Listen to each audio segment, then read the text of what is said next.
Hey, co-creators, you're listening to the Life by Design podcast, where we're talking about going from default living to intentional living, taking a closer look at the way you approach life so that you can establish a life that you love to live. My name is Natalie Vrill, and I'm thrilled to be part of your journey to a more fulfilling life.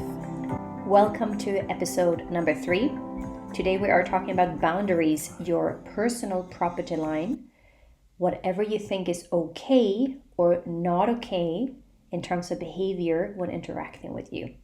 You are the one who get to create the rules here, but that also means that you're responsible to communicate the rules and to follow through on the consequences when someone is breaking the rules. We think that everyone see life the same way, so we just assume that people will understand the rules when interacting with us, but everyone is different. Life is not so simple. We are not having the same interpretation of the reality. There are no one right way of living in terms of actions because it feels different from person to person because we all have different preferences.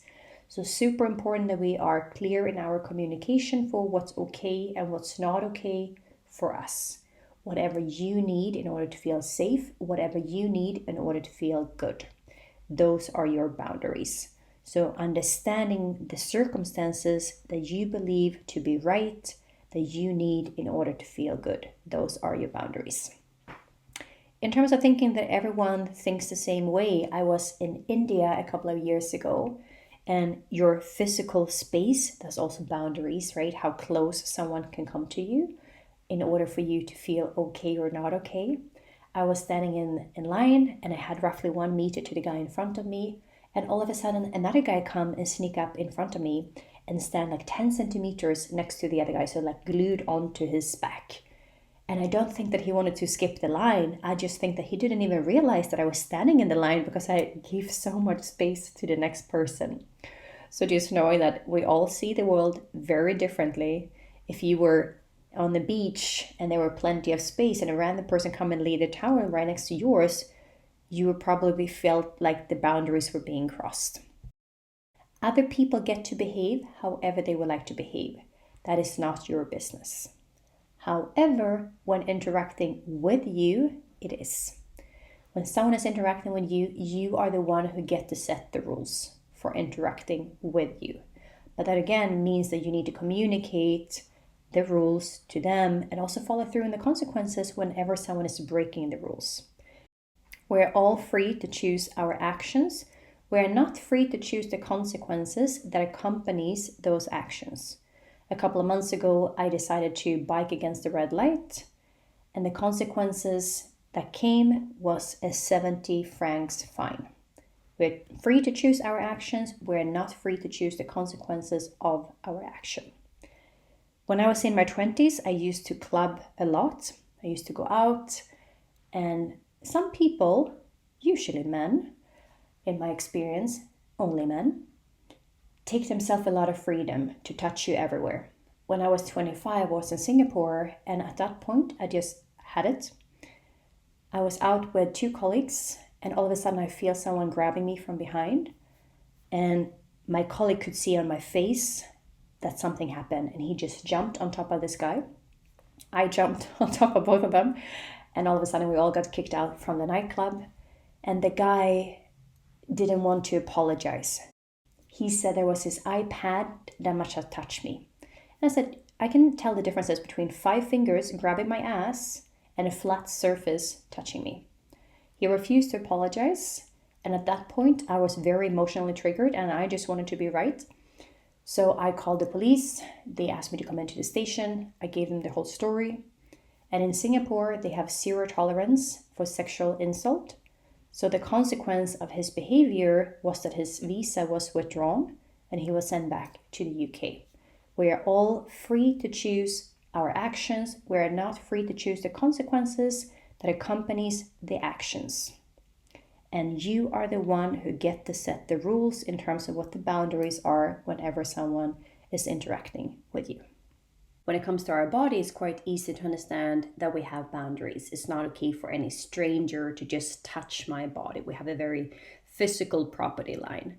But what about the boundaries that are less physical? such as our resources, time, energy, love.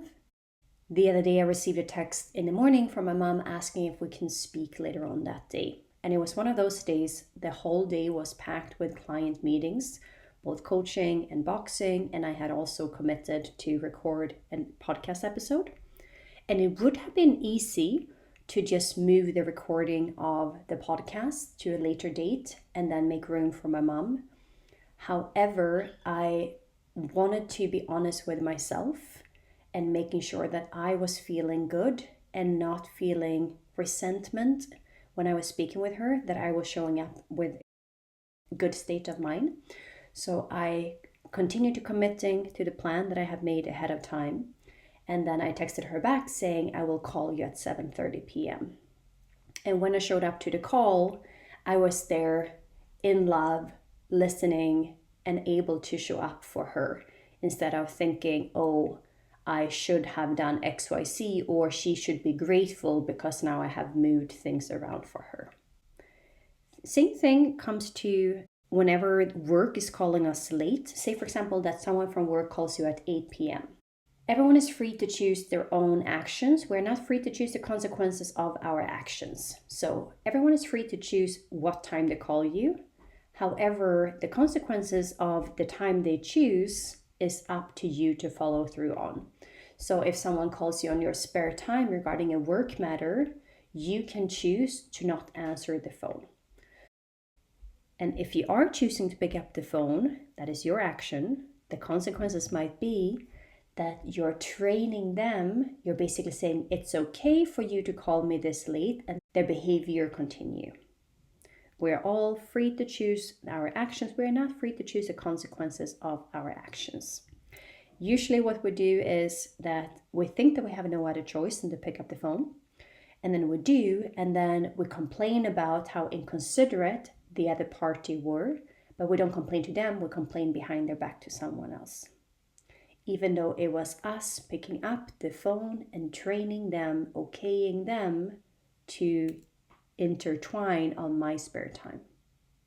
Let's talk a little bit about what happens inside your body whenever someone is crossing your boundaries. We have the sympathetic nervous system, which prepares the body for fight, is signaling danger and in mobilizing all the resources in your body and focus them in order to escape a situation alive. We have something that we call fight, flight, and freeze, and that is your survival system.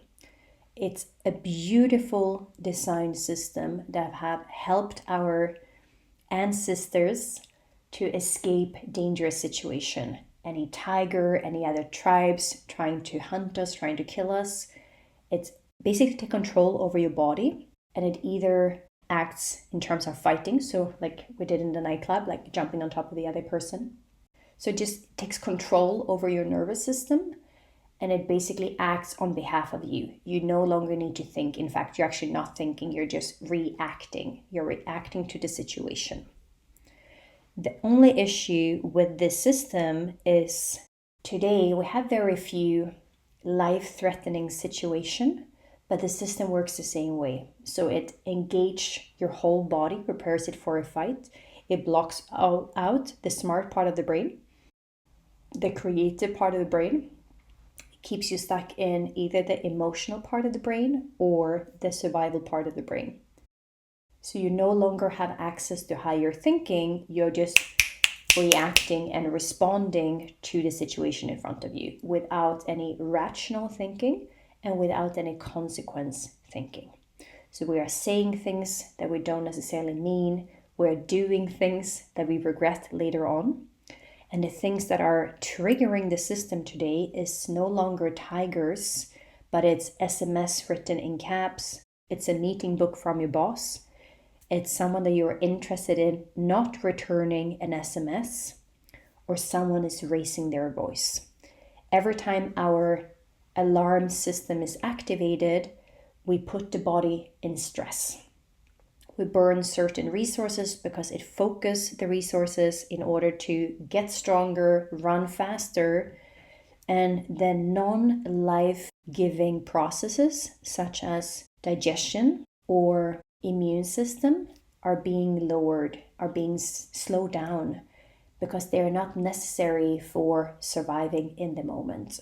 Meaning, if you're constantly triggering your sympathetic nervous system, if you're constantly feeling stressed and anxious and worried, you're burning resources, so it's easier to get exhausted, and you're also running in higher risk of type 2 diabetic or obesity because your digestive system is no longer working in its normal procedure. Same thing, that you're easier getting sick because your immune system is lowered. In order for you to have a well-functioning body, it's important for you to activate the parasympathetic nervous system, which is the part of the nervous system that rebalancing the body after a spike. It calms everything down. It lets you know that you're safe. There is no life-threatening danger that we need to run away from. It relaxes you and it gives you access to your prefrontal cortex, the smart part of the brain. When we are interpreting information as we go through our day, our brain asks itself 3 different questions, and each question unlocks a larger part of the brain. So you get access to more and more part of the brain as you say yes to these questions. 3 different questions. The first one is, am I safe? Am I in this situation physically safe? If the answer is no, we trigger the fight and flight system.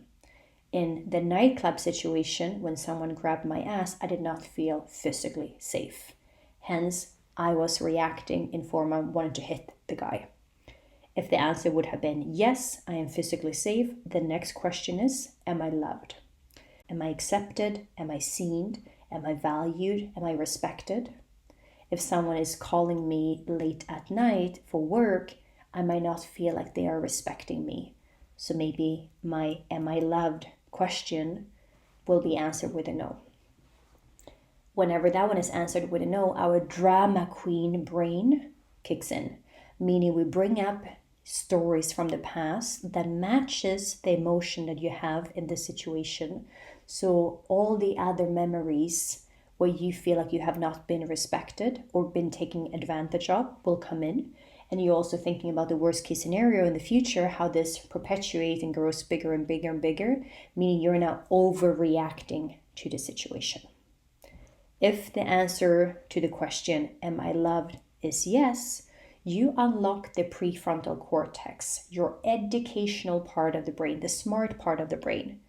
The question that we ask here is, what can I learn? What is the value in this situation? How is this happening for me? We have access to creative thinking. We are seeing win-win-win situation, win for me, win for you, win for the whole. But when someone is crossing your boundaries, the answer on question 1 or 2, am I safe, am I physically safe, and am I loved, am I emotionally safe, tend to be no, which is the reason why we don't feel either physically safe or emotionally safe. Whenever we feel insecure, that is when either fight and flight kicks in or our emotional part of the brain adds extra story to the situation. And we make up things that are not true and we overreact. We are completely blocked out from our prefrontal cortex, consequence thinking, rational thinking, creative thinking. There are no win-win-win scenarios going on here. There is only win-lose. We have very black and white thinking. We think there can only be one winner. So if you win, that means that I lose. I don't want to lose, hence I need to win. So I will do anything that I can to win. I will justify, I will explain, I will rationalize. I'll do anything that I can to build up the case for how I am right. I'm more interested in being right than to feel good whenever someone is crossing my boundaries.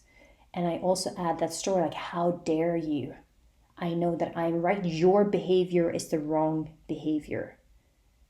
And in order to stay calm here when someone is crossing your boundaries and communicate in a normal tone with words that are not threatening, we need to have access to that creative thinking, to the prefrontal cortex.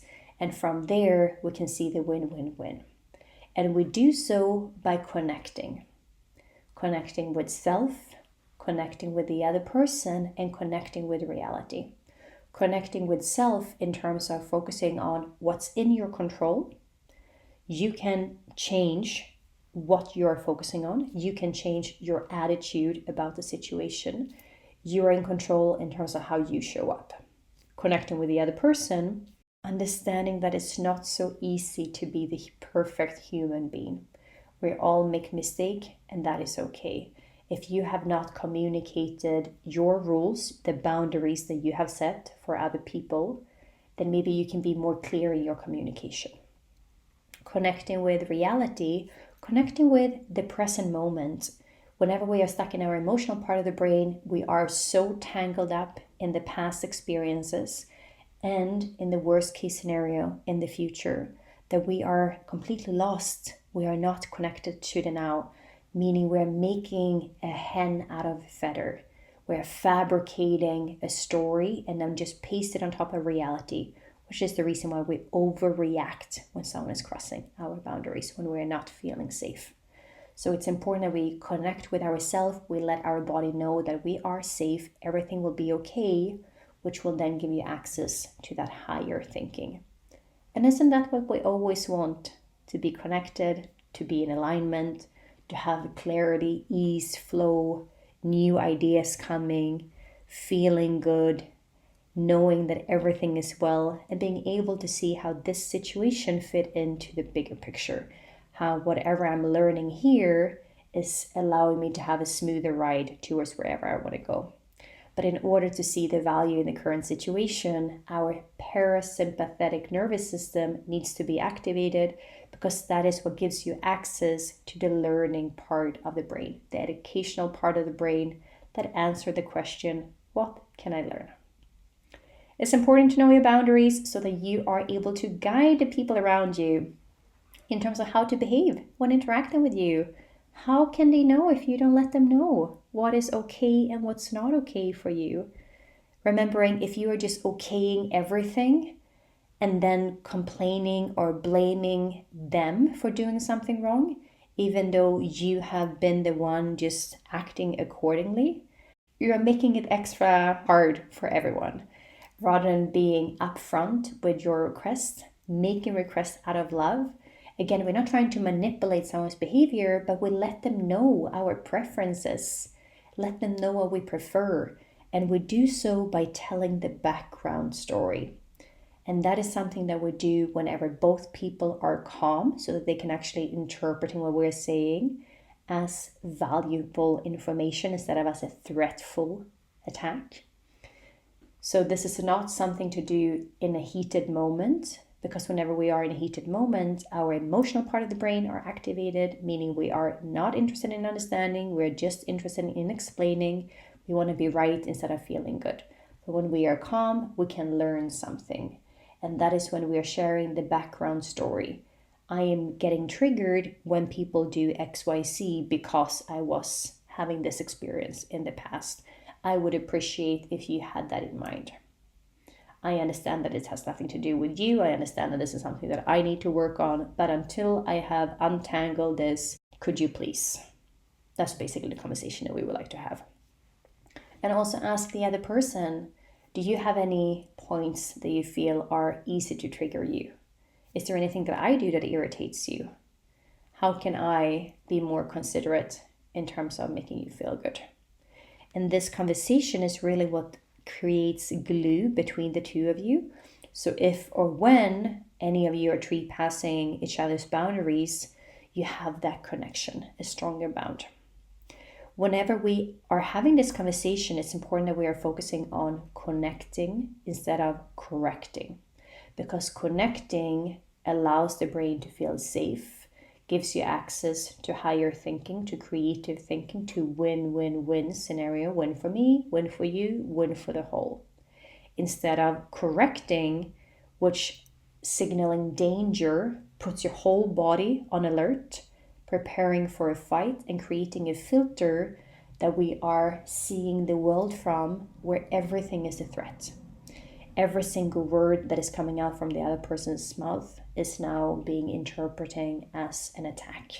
I did something wrong. I was not enough. Have fun with it, play with it, nothing serious going on here, but co-create together, trying to create a smoother dance moving forward.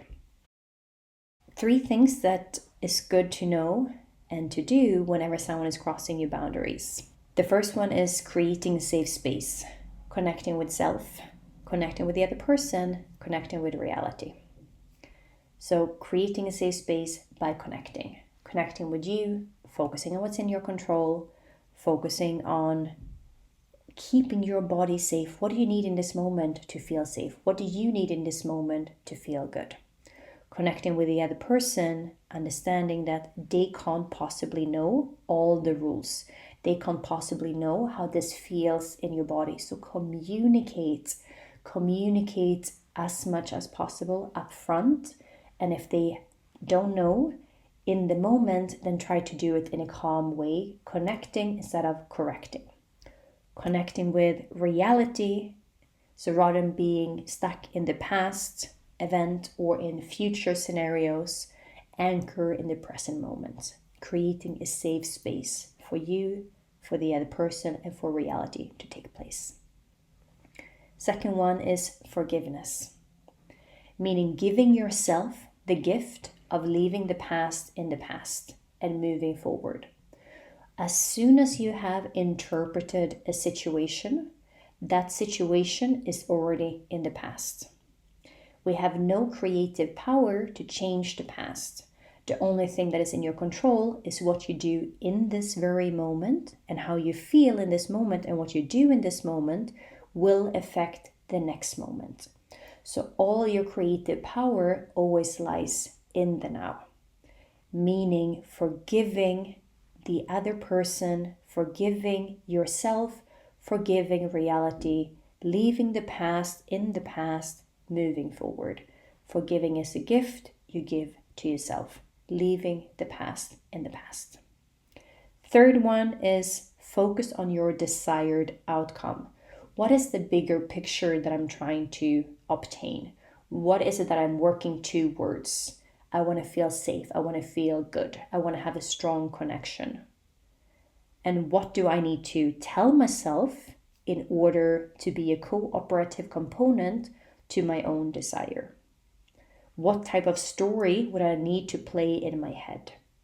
What type of story am I currently playing? And is that matching? Is that supporting? Is that helping me moving towards my desired outcome? Or is it working in opposition to whatever it is that I'm working towards? Quick summary here. So our boundaries are our personal property line, that which is okay or not okay according to us when interacting with us. If your boundaries are crossed, the alarm system, the sympathetic nervous system goes off, preparing your body for a fight. It creates a filter which you interpreting the world from, seeing everything as a threat. Your brain feels unsafe. You're blocking off the smart part of the brain. When emotions are high, intelligence is low. In order for you to be able to find a creative solution, a win-win-win solution, we need to activate our parasympathetic nervous system, letting the body know that it's safe, relaxed, and giving you access to higher thinking.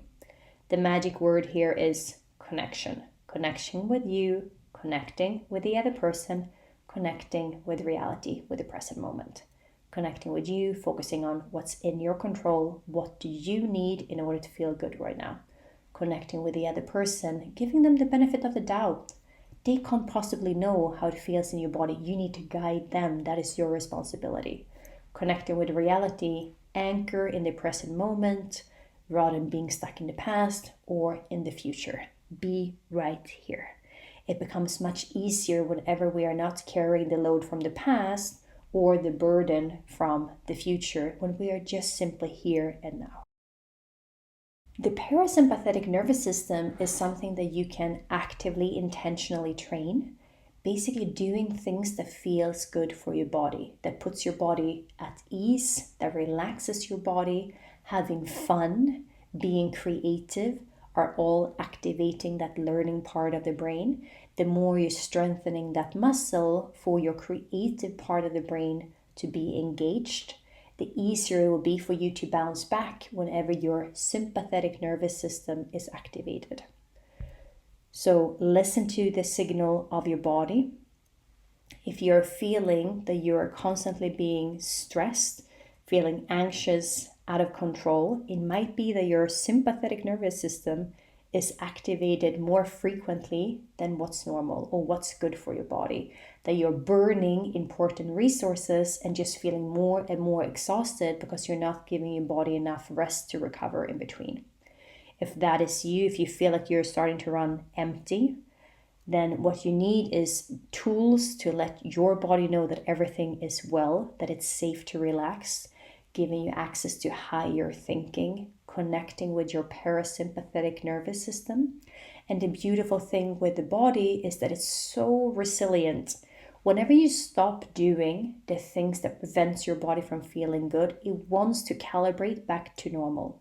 It wants to calibrate back to feeling good. The natural state of the body is to feel good. And if you have been out of balance for a long period of time, sure, it might take some time to recalibrate, but your body will recover and it will recalibrate again. Your body wants to feel good. And anytime when you're not feeling good, the reason why you're not feeling good is because your body knows that it wants to feel good, so it feels icky to not feel good. It signals that something is wrong. If you're interested in learning more about how to create a life by design, how to intentionally practicing activating your parasympathetic nervous system, go to my website lifebydesign.ch and book in a consultation call with myself. Next time we are talking about intentional living, so stepping out from your hamster wheel and living with a little bit more thought behind your action. So you don't want to miss that one. I know that we have covered a lot today. I truly believe that it's important and helpful to understand what's going on in your body whenever someone is crossing your boundaries, whenever you're not feeling safe, whenever you're feeling like there is a threat, so that you can have compassion for yourself and for other people. That is not so easy to be a human in today's world. Two different systems: sympathetic nervous system, our alarm system that is signaling danger, preparing the body for a fight. Parasympathetic nervous system, assisting the body to get back into balance after a spike.